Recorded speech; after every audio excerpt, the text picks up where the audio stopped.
Gjykata në Kolmar të Francës sot e ka shtyrë vendimin në rastin e liderit të AAK-s Ramush Haradinajt deri më 6 prill.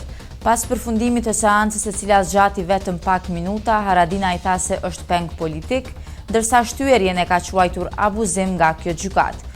Gjykata ka kërkuar informata shtesë nga ana serbe, jam peng politik. Lufta 98-99 është filtruar në gjykatën e Hagës. Luftë tjetër nuk ka ndodhur, tha ndër të tjerash Haradinaj. Ai ishte arrestuar më 4 janar në aeroportin e Bazelit pas një flet arresti serb ku akuzohet për krime lufte ndaj popullatës civile. Kryeministri Isa Mustafa tha se shtyerja e sërishme për lirimin e ish-kryeministrit të Kosovës Ramush Haradinaj është dëshmi e keqpërdorimit të drejtësisë nga Serbia. Mustafa thot se përmes këtyre lojrave të ullëta për përfitime të brendshme politike, Serbia duke keqpërdorur drejtësinë po përpiqet të dëmtojë po ashtu imazhin dhe personalitetin e Haradinajt të qytetarëve të Kosovës si dhe shtetin e Kosovës. Reagime të menjëhershme ka pasur edhe nga vetë partia e Haradinajt, duke thënë se Franca është vënë në shërbimin e ish-bashkëpunëtorëve të Miloševićit. Ndërsa opozita ka braktisur seancën e sotme të Kuvendit të Kosovës për shkak të shtyrjes së vendimit ndaj Haradinajt. Presidenti i Kosovës Hashim Thaçi ka reaguar kundër vendimit që mori mbrëm presidenti i Maqedonisë Gjorgje Ivanov, duke cilësuar si anti-shqiptar dhe antikushtetues pasi që nuk është respektuar vullneti i qytetarëve, ligji dhe marrëveshja e Ohrit.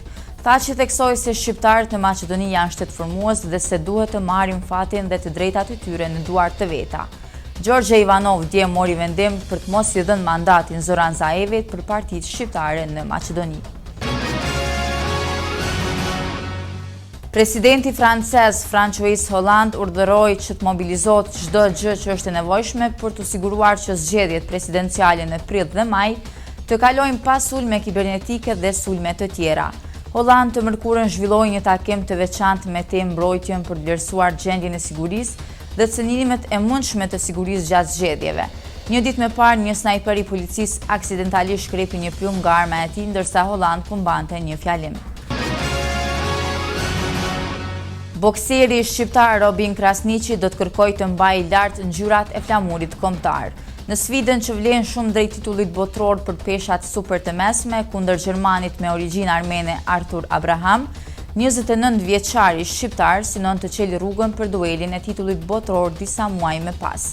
Më 22 prill unë mund të shkruaj historinë për popullin shqiptar.